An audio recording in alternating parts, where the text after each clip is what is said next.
Assalamualaikum warahmatullahi wabarakatuh. Perkenalkan, nama saya Adil Farhan Ramadan dengan NIM C1B020083, kelas R003 Manajemen. Di sini saya akan menjawab pertanyaan ujian tengah semester yang diberikan oleh Bapak Andang Fazri. Pertama, definisi manajemen strategik menurut para ahli. Menurut Witcher, manajemen strategik adalah manajemen organisasi untuk tujuan jangka panjang secara keseluruhan.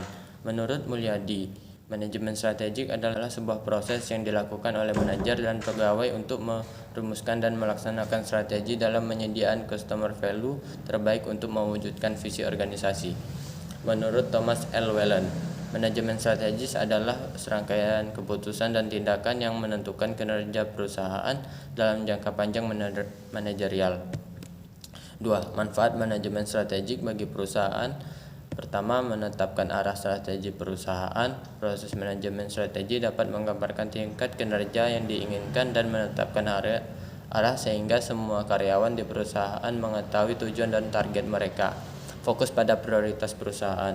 Ketika hal kritis tersebut dapat diidentifikasi, maka perusahaan dapat menganalisa dan mengambil tindakan yang relevan atas hal tersebut. 3. Memahami lingkungan yang berubah. Manajemen strategi dapat membuat prediksi perubahan yang akan terjadi masa depan untuk membantu perusahaan mengambil langkah yang diperlukan untuk mengelola perubahan dengan perencanaan yang matang. 4. Mendapatkan keunggulan sehingga dapat bersaing. Manajemen akan mengidentifikasi keunggulan kompetitif yang dapat dihasilkan melalui kelebihan perusahaan sehingga dibutuhkan langkah yang tepat untuk memperoleh hasil yang efektif dan efisien. 5. Meningkatkan kinerja ke arah yang lebih baik. Manajemen strategi yang sukses harus memastikan bahwa perusahaan memiliki kinerja yang baik dan dapat menghasilkan keuntungan. 6. Memastikan perusahaan dapat berjalan dalam jangka panjang. Manajemen strategi dapat mengidentifikasi setiap peluang serta ancaman yang dapat mempengaruhi kinerja perusahaan. 7. Menyederhanakan strategi bisnis dan mengembangkannya. Dengan bantuan manajemen strategi dapat mempermudah perusahaan dalam memperbaiki perubahan yang terjadi di masa depan. Manajemen strategi dapat membantu perusahaan untuk memaksimalkan setiap peluang yang muncul serta meminimalkan segala ancaman yang menghadang. 3. Proses yang dilalui dalam menerapkan manajemen strategi. Pertama, mengembangkan visi dan misi organisasi. Proses manajemen strategi yang pertama adalah mengembangkan visi seperti apa yang ingin dicapai dan wujud organisasi seperti apa yang diinginkan di masa mendatang. 2. Menetapkan tujuan organisasi. Merupakan usaha menerjemahkan misi organisasi ke dalam bentuk sasaran yang lebih jelas dan spesifik tentang suatu yang ingin dicapai. 3. Menyusun dan pemilihan alternatif strategi. Ketidakstabilan dalam mengambil keputusan seringkali menimbulkan kekacauan dan kebingungan. Itulah sebabnya mengapa perubahan mendasar dalam strategi organisasi hanya dilakukan pada saat tertentu saja. 4. Implementasi atau strategi yang dipilih. Fungsi implementasi strategi pada prinsipnya berkaitan dengan usaha untuk memastikan bahwa strategi yang dipilih adalah yang paling cocok dan dapat dilaksanakan tepat pada waktunya. 5. Evaluasi kinerja, review situasi, dan tindakan koreksi. Tindakan evaluasi masih diperlakukan untuk melalui kinerja yang dicapai. Namun, seringkali terjadi bahwa kinerja yang dicapai belum atau bahkan tidak sesuai dengan yang ditargetkan.